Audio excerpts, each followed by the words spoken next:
পরিতোষ, পরিতোষ, বাঁচা আমাকে, ওরা আমাকে মেরে ফেললে। পরিতোষ, পরিতোষ, বাঁচা আমাকে, ওরা আমাকে মেরে ফেলবে। দেখলাম সেই কালো ধোঁয়ার মতো বস্তু অতুলের গলার কাছে এসে তার গলাটা চেপে ধরেছে। সেই প্রচণ্ড চাপে তার দম বন্ধের মতো অবস্থা হয়েছে। অতুল, কি হয়েছে তোর? আমি এগোতে চেয়েও সামনে এগোতে পারলাম না। আবার শুনতে পেলাম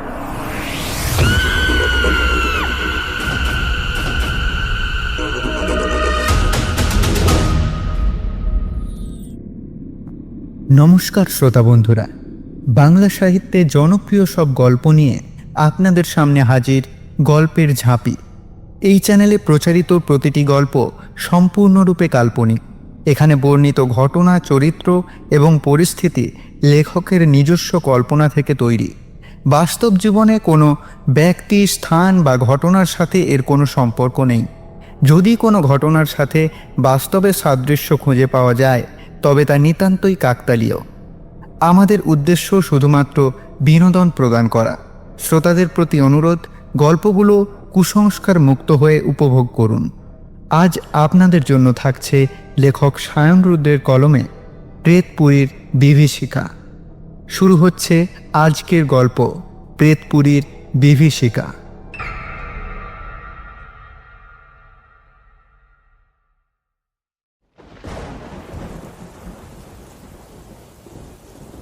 ভূত বলে আসলে কিছুই নেই। ওগুলো সব গাঁজাখুরি কথা। আমি বলছি ভূত আছে। মানুষ মরে গেলে ভূত হয়। তারপর তারা জীবিত মানুষকে ভয় দেখায়। এইটা ভুবনের একটা দোষ বটে। সে রাগ করলেই তোতলামো শুরু করে। সালটা 2005, তখন বর্ষার মাঝামাঝি সময়। আমরা তখন সবে উচ্চ মাধ্যমিক পরীক্ষা দিয়েছি। 1 মাস পরেই রেজাল্ট, আর রেজাল্ট বেরোলেই কলেজে ভর্তির প্রস্তুতি নিতে হবে। এখন অবসর সময়ে আমরা, মানে আমি, ভুবন, রথিন আর রাতুল ক্লাবে বসে একটু গল্প গুজব করছিলাম। এর মাঝে হঠাৎ কোথা থেকে যেন ভূতের প্রসঙ্গ চলে এলো। আর ভূতের প্রসঙ্গ উঠলেই এ কথা সবারই জানা যে এক পক্ষ থাকে ভূত, প্রেত আর আত্মা এসবের পক্ষে, আর আরেক পক্ষ থাকে সম্পূর্ণ এর বিপরীত। আচ্ছা ভুবন, তুই যে এত জোর দিয়ে বলছিস ভূত আছে, তা তুই ভূত দেখেছিস কখনো? না, মানে আমি নিজে অবশ্য কোনোদিন ভূত দেখিনি, কিন্তু আমার পিসি দেখেছে। আর সে গল্প পিসি বলেওছে আমাকে। পিসি? তা তোর পিসি কি ভূত দেখেছে শুনি? শুনবি তোরা? তাহলে তোদের বলছি সেই গল্প। ওই আবার শুরু করবে কোনো গাঁজাখুরি গল্প। রাতুল, তুই থাম তো। নে ভুবন, তুই বলতো, আর কেউ না শুনুক, আমি শুনবো তোর গল্প। বেশ, তো তাহলে শুরু করি। হ্যাঁ, ভুবন তার গল্প শুরু করলো। তবে তার আগে ভুবনের পিসির কথাটা একটু বলে রাখা দরকার। তার পিসির বয়স এখন প্রায় 40 বছর। ভুবনের চেয়ে প্রায় 20 বছরের বড় সে। এখন বিয়ে করে ব্যাঙ্গালোরে থাকে, প্রায় আসে না বললেই চলে। তার পিসিকে আমি কোচিত দেখেছি। তবে শুনেছি ভুবনের পিসি নাকি একসময় এই গাঁয়ের খুব ডানপিটে স্বভাবের মেয়ে ছিল। আমার পিসির বয়স তখন 10 কি 12 বছর হবে। তখন পিসি আর বাবা কারোরই বিয়ে হয়নি। তো পিসির স্বভাব ছিল প্রতিদিন খুব ভোরবেলা উঠে ওই যে রাজুদের বাড়ি আছে না, ওদের বাড়ি থেকে ফুল তুলে নিয়ে আসা। তো সেই দিনই খুব ভোরবেলায়, মানে তখন তেমনভাবে হয়তো ভোর হয়নি, পিসি আর পিসির এক বান্ধবী, ওই যে হারান কাকা আছে না, ওর দিদি রাজুদের বাগানে ফুল তুলছিল। এক মনে তারা দুজনে ফুল তুলছিল। এমন সময় পিছন দিক থেকে তারা একটা বুড়ির কণ্ঠস্বর শুনতে পেল। ওই, তোরা আমার বাগানে ফুল তুলতে এসেছিস কেন রে? দূর হয়ে যা আমার বাড়ি থেকে, দূর হয়ে যা। পিছন ঘুরে তাকাতেই পিসি একেবারে থতমত খেয়ে গেল। এ কি ঠাকুমা, তুমি? সেখানে দাঁড়িয়ে ছিল রাজুর ঠাকুমা, অর্থাৎ রাজুর বাবার মা আর কি। বিধবা ছিলেন, একটু কুঁজো, লাঠি নিয়ে চলাফেরা করতেন। তার মানে আমার পিসিরা যা দেখেছে আর কি, সেটা কিছুতেই সত্যি হতে পারে না, কারণ রাজু ঠাকুমা তো দিন 20 আগেই মারা গেছেন। তার শ্রাদ্ধ শান্তির কাজও হয়ে গেছে। তবে এই বুড়ির সশরীরে এখানে কিভাবে আসতে পারে? এই গাছে আরে একটা ফুল তোরা তুলেছিস তো, এই লাঠি আজ তোদের মাথাতে ভাঙবো। যা, তোরা পালা বলছি এখান থেকে, পালা। লাঠিটা উঁচিয়ে বুড়ি তেড়ে এলো পিসির দিকে। ওরে ওরে পাপা, পালা পালা পালা পালা এখান থেকে। তাড়াতাড়ি করে পিসি আর পিসির বান্ধবী দৌড়ে পালালো ওই বাগান থেকে। আর কোনোদিনের জন্য তারা ওই বাগানে ফুল তুলতে যায়নি।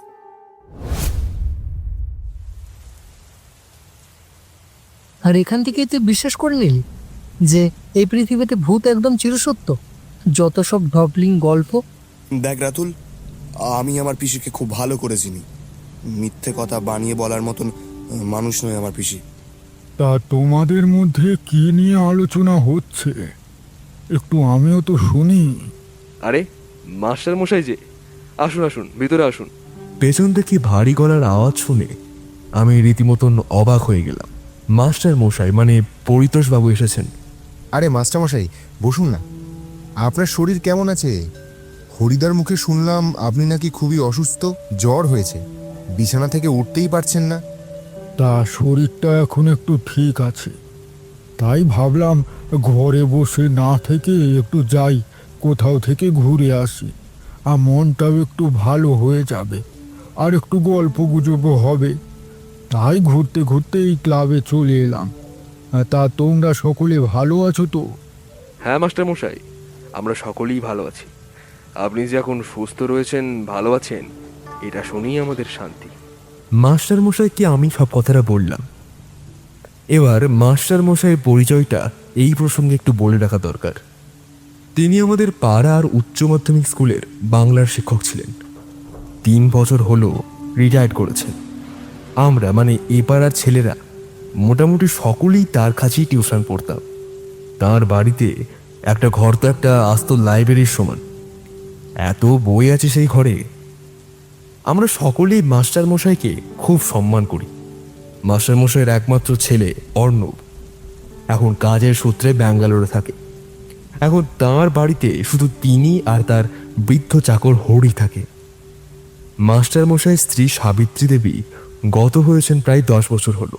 তা তোমরা কিসের গল্প করছিলে, বললে না তো? ও কিছু নয় মাস্টারমশাই, আসলে যে ব্যাপারটা নিয়ে সবসময় সকলের মধ্যে বিবাদ লেগেই থাকে, সেই ব্যাপারটা নিয়েই কথা হচ্ছিল আমাদের রাতুল আর ভুবনের মধ্যে। কি কোনো গুরুতর ব্যাপার কি?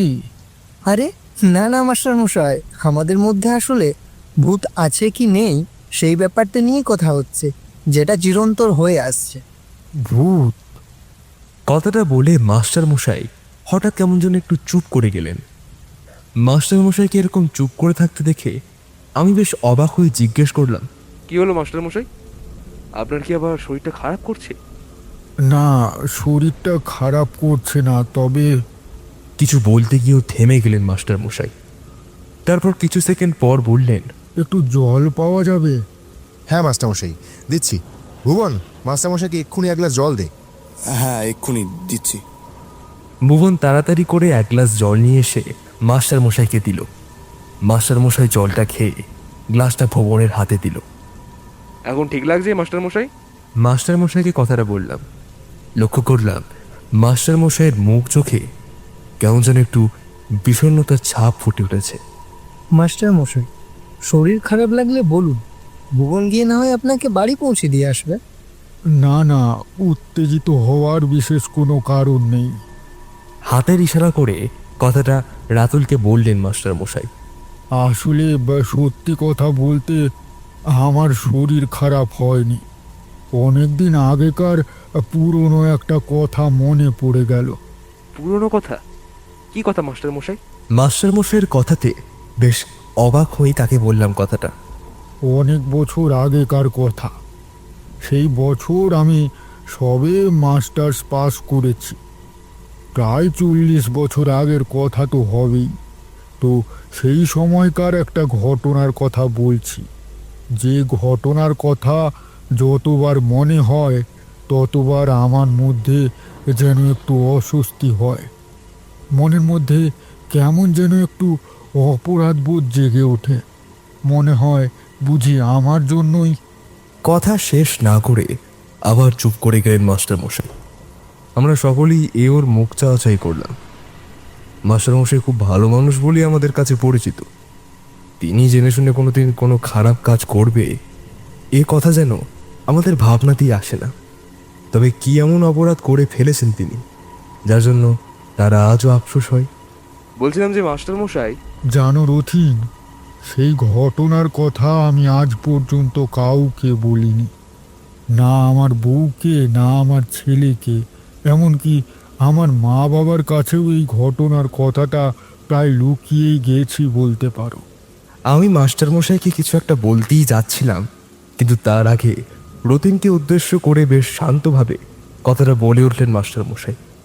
মনে একটু কেমন সংকোচই হতো, হয়তো আমার এই কথা কেউ বিশ্বাস করবে কি না, কিংবা আমার মুখে এইসব কথা শুনে লোকেরা হয়তো আমাকে পাগলও ভেবে বসতে পারে।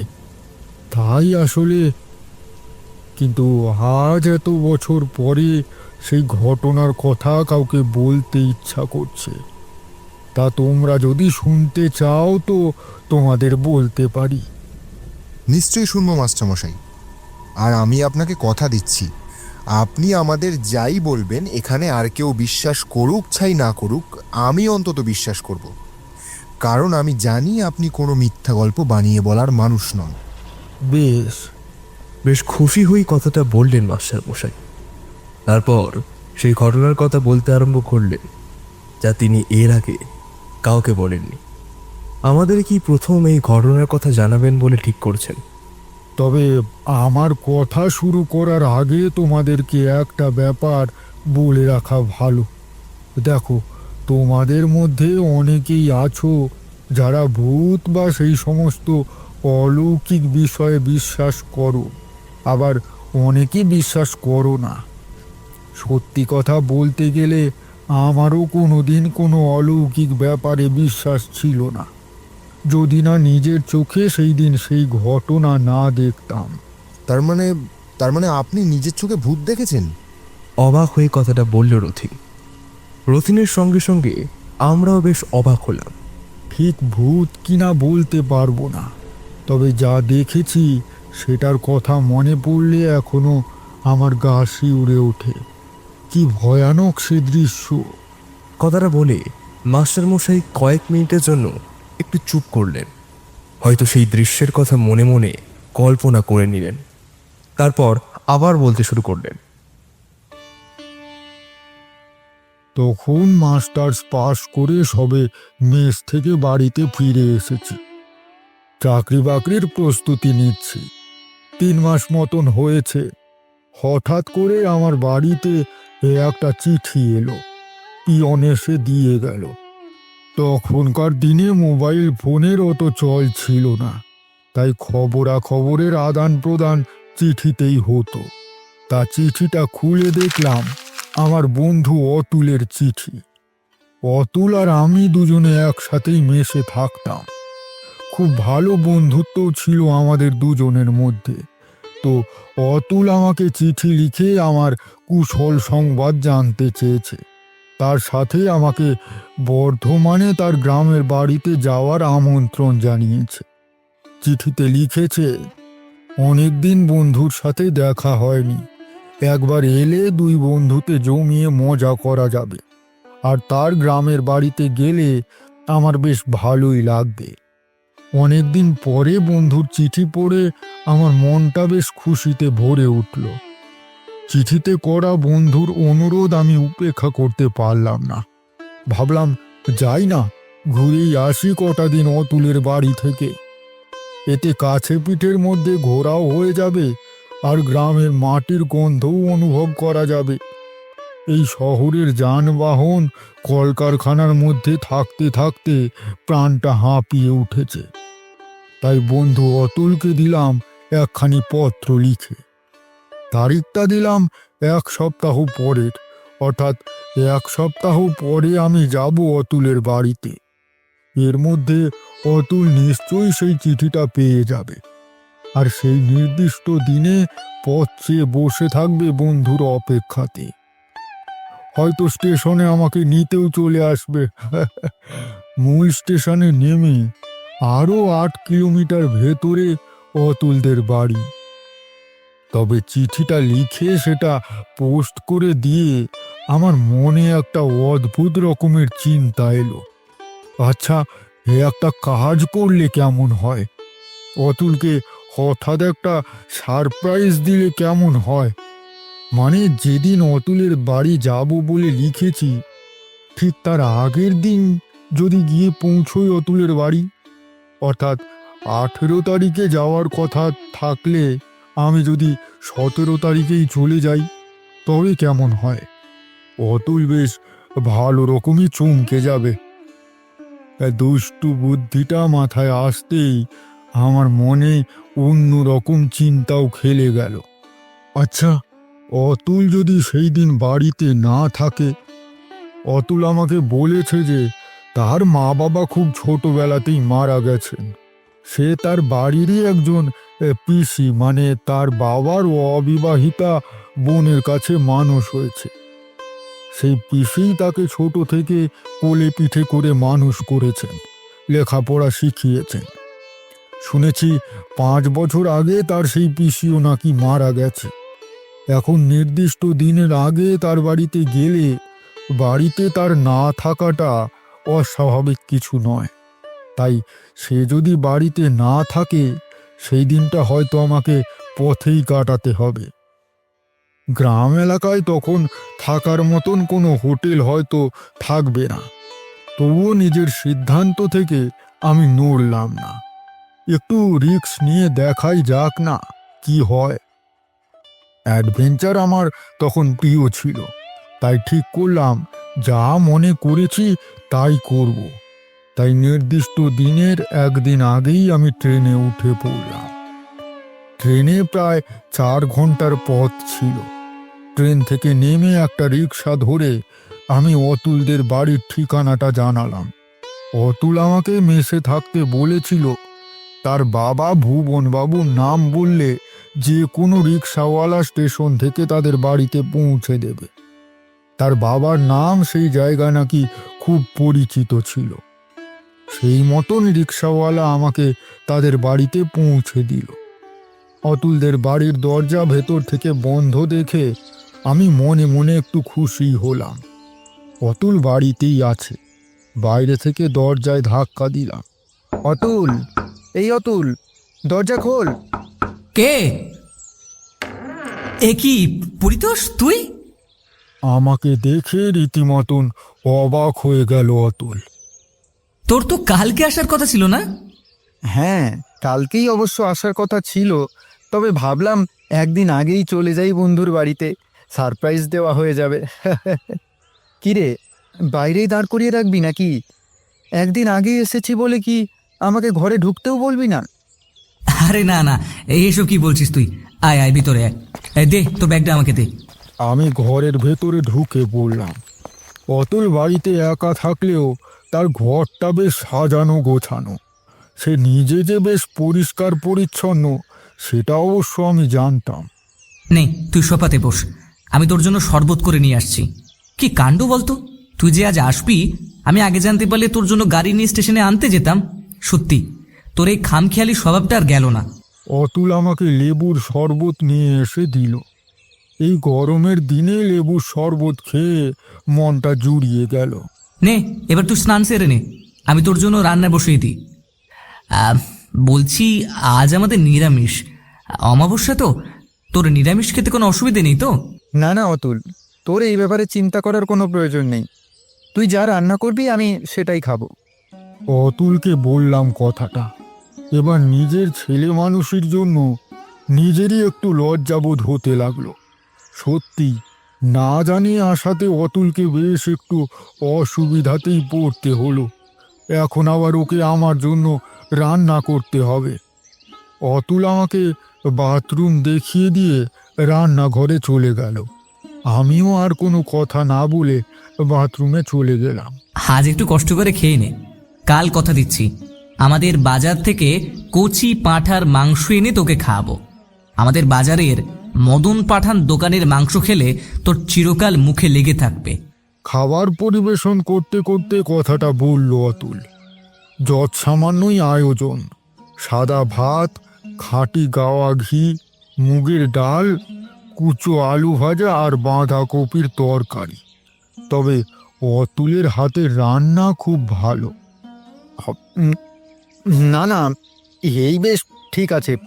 সত্যি কথা বলতে গেলে খাবারগুলো যা সুস্বাদু হয়েছে, এই রকম রান্না পেলে আর কোনো রকম মাছ মাংসের প্রয়োজন হয় না। তা তুইও খেতে বসে পড় না আমার সঙ্গে, একসাথে গল্প করতে করতে খাওয়া যাবে তাহলে। না, আসলে আজ আমার উপোস, আজকে আমি কিছু খাবো না। উপোস? কিসের উপোস? কোনো পুজো টুজো আছে নাকি?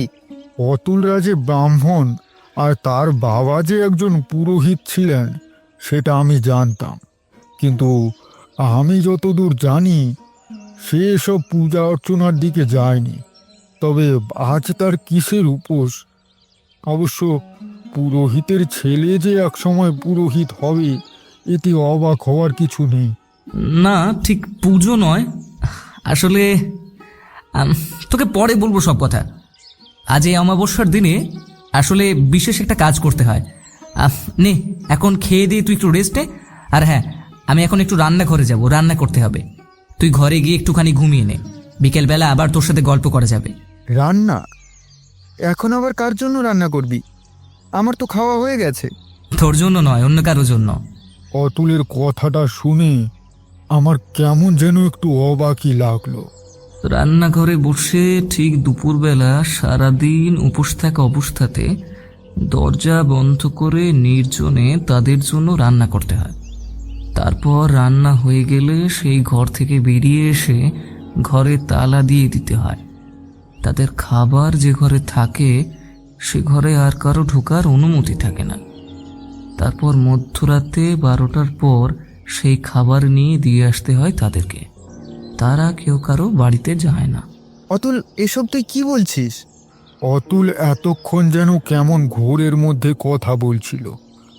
আমার কথা শুনে হঠাৎ করেই যেন তার ঘোর কাটলো। আমার দিকে তাকিয়ে মৃদু হেসে বলল, দেখেছিস কি সব বলে যাচ্ছি।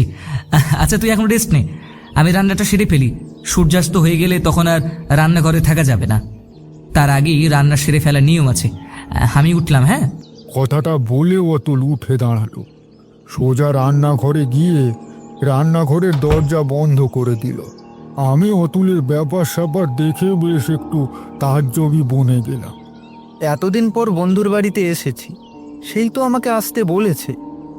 কোথায় একটু বসে গল্প সল্প করব, তা না, সে চলে গেল রান্নাঘরে কার না কার জন্য রান্না করতে। বড়ই অদ্ভুত ছেলে তো। আচ্ছা, ওর মাথা ঠিক আছে তো? মানে এই কয়েক মাসে ওর মাথার কোনো গন্ডগোল হয়নি তো? কই, আগে তো কখনো ওকে এরকম অদ্ভুত কাণ্ডকলাপ করতে দেখা যায়নি। ভালো করে খোঁজ খবর না নিয়ে হঠাৎ করে এখানে এসে আমি ঠিক কাজ করেছি তো? যাকগে, এখন এ ব্যাপারে ভেবে আর বিশেষ কোনো কাজ নেই। অনেক জার্নি করে এসেছি, শুয়ে একটু লম্বা হই। বিকেলবেলা না হয় ওর সাথে কথা বলা যাবে ক্ষণ।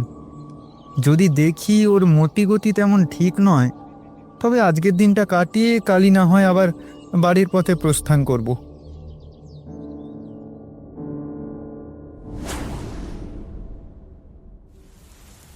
এই ভেবে আমি ঘরে গিয়ে শুয়ে পড়লাম।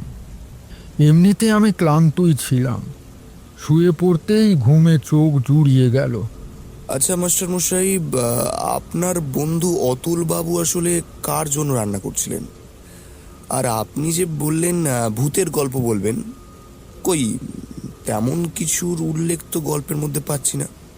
আচ্ছা, ওই অতুল বাবু কি কোনো ভূতের জন্য রান্না করছিলেন? ভুবন, মাস্টারমশাই যখন গল্প বলছেন তখন মাস্টারমশাইয়ের পুরো গল্পটা না শুনে কেন মাঝখানে কথা বলছিস? মাস্টারমশাই, আপনি বলুন। আমি বুঝতে পেরেছি আমার এই গল্প শুনে তোমরা মনে মনে একটু অধৈর্যই হচ্ছ। ভাবছো এই বুড়ো লোকটা কি সব বলছে, সেই সব আমাদের সময় নষ্ট করে বসে বসে শুনতে হচ্ছে। মাস্টার মশাই এই কথাতে একটু লজ্জা পেয়েই বললাম, এমা ছিছি মাস্টার মশাই, এসব আপনি কি বলছেন? আমরা এসব কিছুই ভাবছি না। আসলে কি বলো তো, তোমাদের আগের ঘটনাগুলো সম্পর্কে না জানিয়ে রাখলে তোমাদের বুঝতে হয়তো একটু অসুবিধা হবে, সেই কারণেই বলে রাখা আর কি। আসলে সেই রাতে আমাকে যে কত বড় ভয়ানক ঘটনার সম্মুখীন হতে হয়েছে সেটা যখন তোমাদের বলবো তখন তোমরা নিশ্চয়ই বুঝতে পারবে। তবে তার পরের কথাটা বলা যাক। সেই যে ঘুমিয়ে পড়লাম, ঘুম ভাঙলো অতুলের ডাকে। কিরে পরিতোষ, ওঠ, সন্ধে হয়ে গেছে যে। অতুলের কথায় ঘুম থেকে উঠে দেখি সত্যি সন্ধে হয়ে গেছে। একটু লাজুকভাবেই অতুলকে বললাম, ও, সন্ধ্যা হয়ে গেছে না? ঘুমিয়ে পড়েছিলাম। না না, ঠিক আছে। আচ্ছা তুই চা খাবি তো? দাঁড়া, পাশে রতনদার দোকান থেকে চা নিয়ে আসি। কেন, দোকান থেকে চা কিনে আনবি কেন? ও মা, তোকে বললাম না যে আজ সারাদিন রান্নাঘরে তালা দেওয়া থাকবে, রাত 12টা না বাজলে রান্নাঘর খোলা যাবে না। তো রাতের খাবারটাও বাইরে থেকেই কিনে আনতে হবে। তুই কি বলছিস? আমাকে একটু খুলে বল তো, তোর কথার মাথা মুন্ডু তো আমি কিছুই বুঝতে পারছি না। বেশ একটু মেজাজের সুরেই অতুলকে বললাম কথাটা। আমি বুঝতে পারছি না সে আসলে কি কাজ করছে বা তার মাথার মধ্যে এখন কি বা চলছে। তবে তোকে গোটা বিষয়টা খুলেই বলি। তুই যদি একদিন আগে বা একদিন পরে, অর্থাৎ গতকাল বা আগামীকাল আসতিস, তবে আর এত অসুবিধার মধ্যে পড়তে হতো না। কিন্তু তুই যেহেতু আজ আসলি, সেহেতু তোকে সব কথা বলতেই হচ্ছে, নইলে তুই আমাকে কি না কি ভেবে বসবি। কথাটা বলে অতুল একটু চুপ করলো। বোধহয় সে কি বলবে সেটা মনে মনে গুছিয়ে নিল। তারপর মাথা নিচু করে অত্যন্ত শান্তভাবে বলল, আসলে আমাদের গ্রামের একদম শেষ মাথাতে একটা পুরো বাড়ি রয়েছে। বাড়িটা আসলে অনেক দিনকার পুরনো, বট অসত্য চারিদিকে ঘিরে রয়েছে। ওই বাড়িটা প্রেতপুরী নামে পরিচিত। প্রেতপুরী?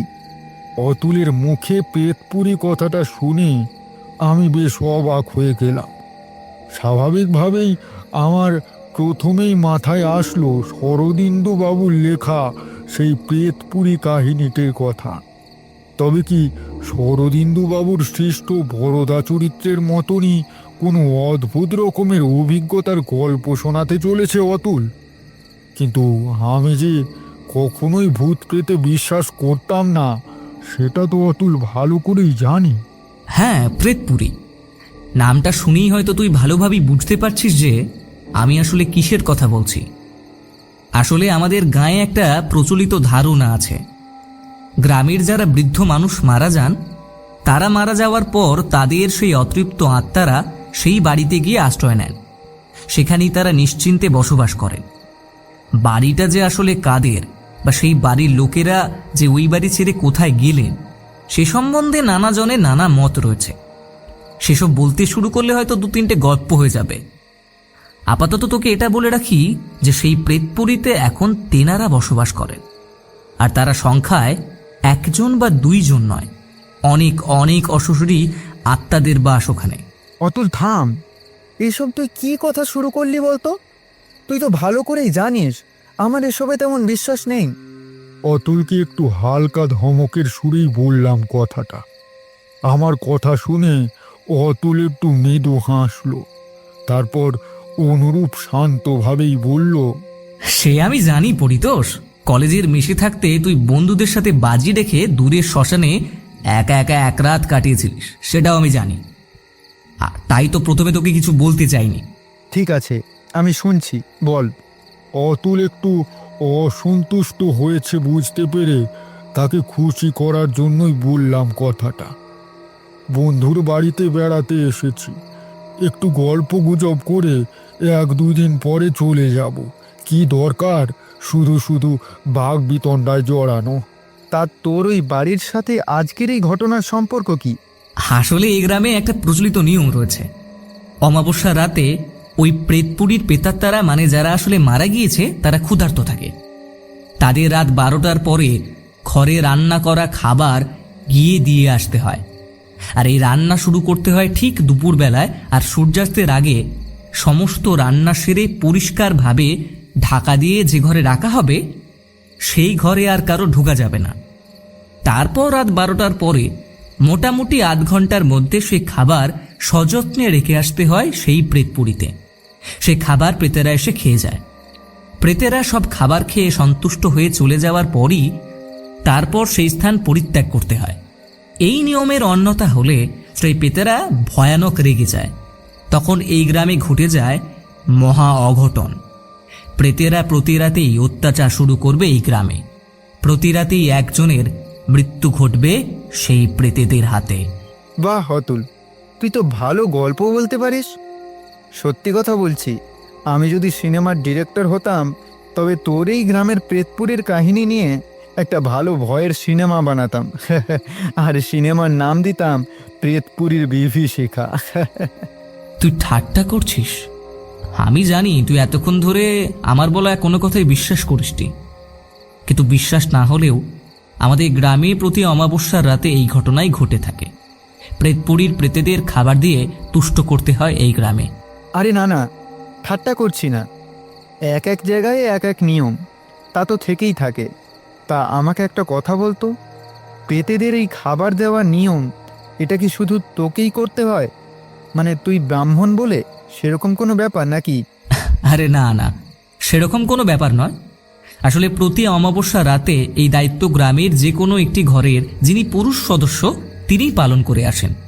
আর এই অমাবস্যায় আমার দায়িত্ব পড়েছে, তাই বুঝতেই তো পারছিস দায়িত্ব ঠিক মতন পালন না করলে জীবন মরণের মতো একটা আশঙ্কা থেকে যাবে। মানে সেই প্রেতপুরীর আত্মারা যদি কোনো কারণে রেগে যায়, তবে বললামই তো তোকে। বুঝলাম। তা তুই যদি কিছু মনে না করিস তবে তোকে একটা কথা বলতে পারি? কি কথা? ও, তোর রাতের খাবারের ব্যবস্থাটা? সে আমি পাশের জগাই মুদিখানার দোকান থেকে মুড়ি আর বাতাসা নিয়ে আসবো। এই দিয়ে আজকে রাতটা একটু ম্যানেজ করে নে। কি করব বল? না না, আমি সেই কথা বলছি না। আমি আসলে বলছিলাম, আজ রাতে তুই যখন যাবি খাবার দিতে, তখন আমি যদি তোর সাথে যাই তবে কি তোর কোনো অসুবিধা আছে? তুই যাবি? না, যদি তোর কোনো আপত্তি না থাকে। আসলে তোর কথা শুনে আমার গোটা ব্যাপারটা নিজের চোখে দেখতে বড় কৌতূহল হচ্ছে, তাই বলছিলাম আর কি। ঠিক আছে, তবে তুই যখন বলছিস তখন আমার তোকে সাথে নিয়ে যেতে কোনো আপত্তি নেই। তবে হ্যাঁ, ওখানে গিয়ে কিন্তু কোনো রকম কথা বলবি না। তোর যদি কোনো রকম ভয় বা বিস্ময়ের কারণ ঘটেও সেখানে, তবে চুপচাপ সেখানেই দাঁড়িয়ে থাকবি।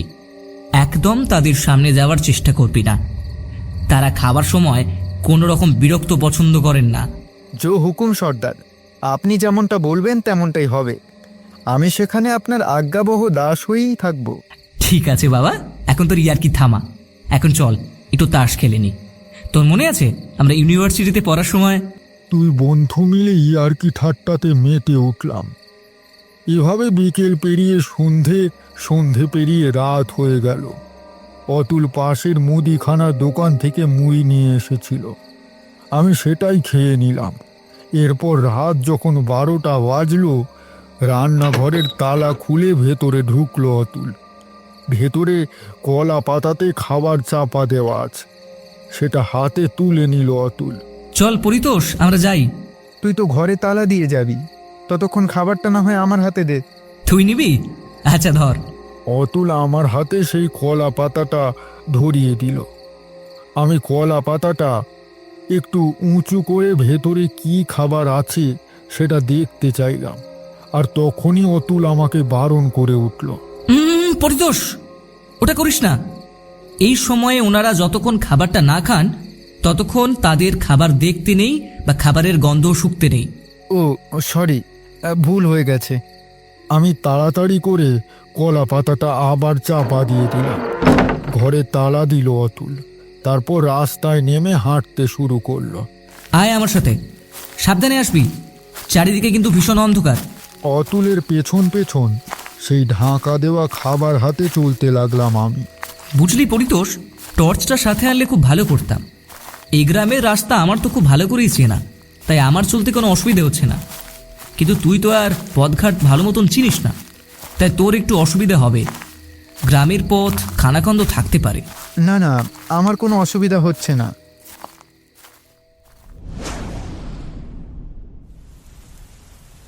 এবার ভুবন বলে উঠল, আচ্ছা মাস্টারমশাই, ওই বাড়িতে কি সত্যি কোনো ভূত ছিল? মানে আপনি কি সত্যি ভূতের দেখা পেয়েছিলেন? ভুবন, তুই আবার শুরু করলি? তোকে তখন বারণ করলাম না মাস্টারমশাইয়ের গল্পের মাঝখানে কথা বলবি না? এটা তোর খুব বাজে স্বভাব জানিস। মাঝখানে এসে ঠিক ব্যাগড়া করিস। মাস্টারমশাই গল্পটা বলছে, আগে শেষ করতে দে, তারপর কথা বল। মাস্টারমশাই, আপনি বলুন তো। হ্যাঁ বলছি তো, গ্রামের রাস্তা ধরে বেশ অনেকটা পথই আমরা হেঁটে চলে এসেছি। পরিতোষ, তোর যদি অসুবিধা হয় তুই খাবারটা আমাকে দে, তুই ভালোভাবে হাঁট। না না, আমার কোনো অসুবিধা হচ্ছে না, আমি ঠিকভাবেই চলতে পারছি। পরিতোষ, এখানেই দাঁড়া। অতুলের কথা মতোই আমি ওইখানেই দাঁড়িয়ে পড়লাম। সামনে তাকিয়ে দেখলাম একটা ভগ্ন স্তূপ। যেমন অতুল বর্ণনা করেছিল ঠিক তেমনটাই। দে পরিতোষ, খাবারটা তুই আমাকে দে, আমিই গিয়ে দিয়ে আসি, তোর আর সামনে গিয়ে কাজ নেই। অতুলের কথা মতন আমি সেই খাবারটা তুলে দিলাম তার হাতে। সেই ভগ্নস্তূপ দেখে আমি কেমন মোহিত হয়ে গিয়েছিলাম। এই তবে সেই পেটপুরি যেখানে অতুলের কথা মতন গ্রামের মৃত আত্মারা এসে উপস্থিত হয়। আর যাই হোক, খাবারটা নিয়ে অতুল ধীরে ধীরে সামনের দিকে এগিয়ে চলল। তারপর খাবারটা নিয়ে বাড়ির বারান্দার ওপর রেখে হঠাৎ করে দৃঢ়ভাবে চোখ বুজে বলে উঠল, আসুন আপনারা আসুন, আপনাদের জন্য খাবার এনেছি, আপনারা দয়া করে এসে এই খাবারটা খেয়ে যান। ঠিক তখনই যে দৃশ্য ঘটল আমার চোখের সামনে, তাতে আমি একেবারে অবাক হয়ে গেলাম। অতুল সেই খাবারটা দেওয়ার সাথে সাথেই হঠাৎ করে কোথা থেকে বিকট রকমের অট্টহাস্য শোনা গেল। সেই হাসি কোনো মানুষের নয়, আবার কোনো পশু পাখির ডাকও নয়, কোনো অন্য জগতের অন্য অসুরেরই যেন একসাথে হেসে উঠেছে। তারপর কিছু কালো কালো ধোঁয়ার মতো অদ্ভুত রকমের কি যেন এগিয়ে আসতে লাগলো সেই খাবারের দিকে। খাবারের উপর থেকে ঢাকা সরে গেল। রাতের অন্ধকারে দাঁড়িয়ে থেকে স্পষ্ট বুঝতে পারলাম যেন সেই খাবার ধীরে ধীরে শেষ হতে চলেছে। কেউ যেন সেই খাবারটা খাচ্ছে। এমন সময় হঠাৎ করে এক ভয়ানক কাণ্ড ঘটে গেল। একটা গম্ভীর স্বর শোনা গেল।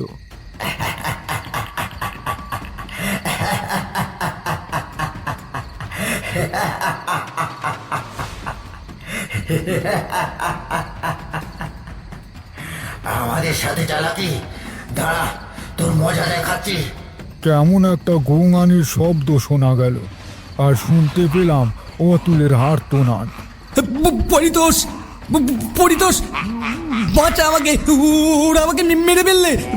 পরিতোষ, পরিতোষ বাঁচা আমাকে, ওরা আমাকে মেরে ফেলবে। দেখলাম সেই কালো ধোঁয়ার মতো বস্তু অতুলের গলার কাছে এসে তার গলাটা চেপে ধরেছে। সেই প্রচণ্ড চাপে তার দম বন্ধের মতো অবস্থা হয়েছে।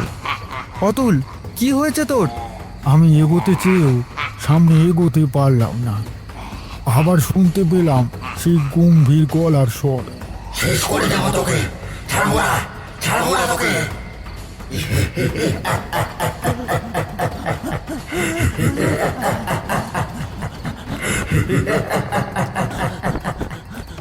ধীরে ধীরে অতুল নিথর হয়ে পড়ে গেল মাটিতে। তার চোখ দুটো বন্ধ হয়ে গেল। সেই কালো ধোঁয়াও তার গলা ছেড়ে দিয়ে আবার সেই পেটপুরির দিকে চলে গেল। আমি তখন ভয়ে আর সেখানে থাকতে পারলাম না। ঊর্ধ্বশ্বাসে ছুট দিলাম সেই জায়গা থেকে। আর ফিরব না অতুলদের বাড়িতে, সোজা এখান থেকে স্টেশনে যাব। এখন হয়তো ট্রেন নেই, কিন্তু তাতে কি, কাল ভোরবেলা নিশ্চয়ই ট্রেন পাবো। সেই ট্রেনেই বাড়ি ফিরে যাব। তবে এখানে আর নয়। জামা কাপড় সব অতুলের ঘরে আছে, আর ঘরের চাবিটা অতুলের কাছেই আছে। তবে জামা কাপড় গেলে যাকগে, আপাতত প্রাণটা বাঁচলেই হবে।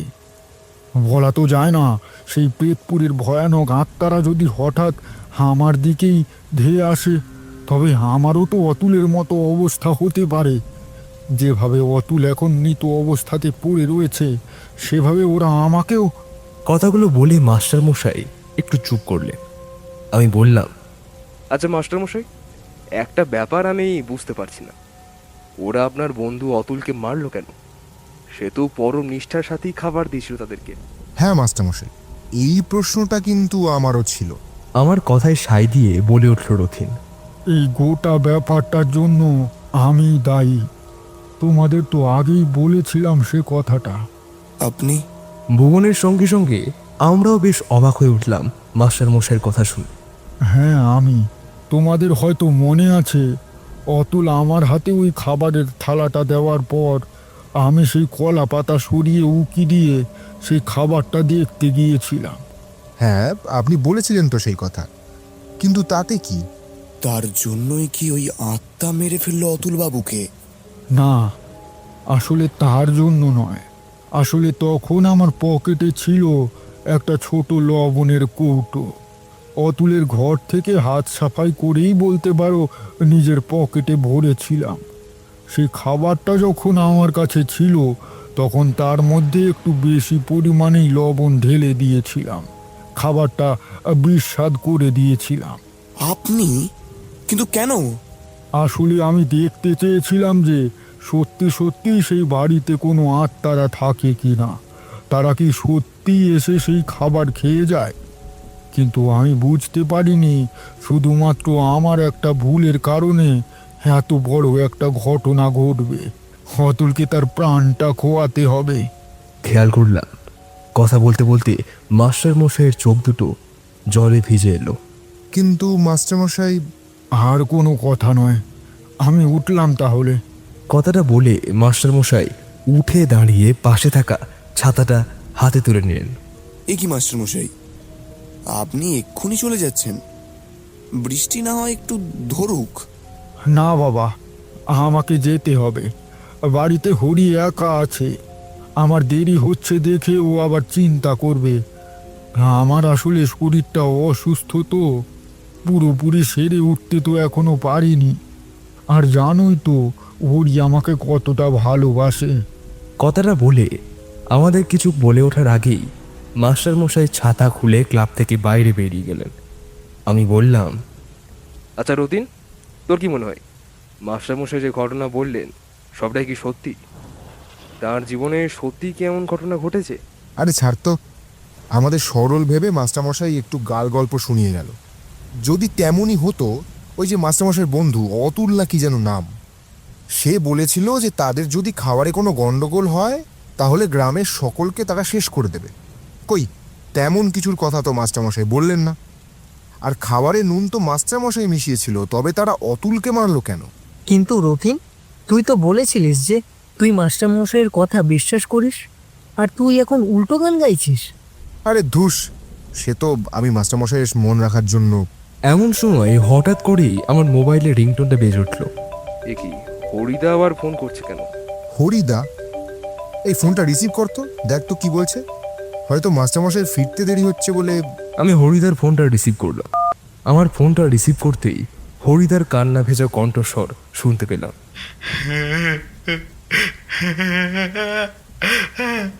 দাদাবাবু, বড়বাবু আর নেই। দাদাবাবু, বড়বাবু আর নেই। সে কি হরিদা, এসব তুমি কি বলছো?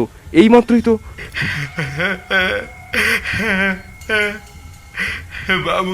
বাবুর ঘরে বাবুর জন্য চা দিতে গিয়ে দেখি বাবু শুয়ে ঘুমোচ্ছে।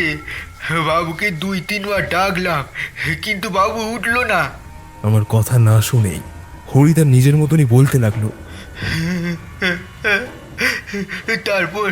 তারপর বাবুর গায়ে হাত দিয়ে দেখি বাবুর কোনো সার নেই, নিঃশ্বাস পড়ছে না।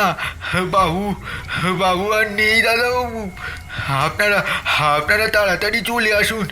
আমি কি করব কিছু বুঝতে পারছি না দাদাবাবু। আচ্ছা আমরা আসছি। হরিদা হয়তো আরও কিছু কথা বলছিল, কিন্তু তার বাকি কথাটা না শুনেই কলটা কেটে দিলাম। নিজের কান কি যেন বিশ্বাস করতে পারছি না। মাস্টারমশাই যদি মারা গিয়েই থাকেন, তবে একটু আগেই ক্লাব করে কে ছিলেন? কি রে, কি হয়েছে রে? কি বললো হরিদা? মাস্টারমশাই মারা গেছেন, আমাদেরকে যেতে বলল। কোনো রকম দ্বিধাভাব না করেই রথিনের কথার উত্তর দিলাম আমি।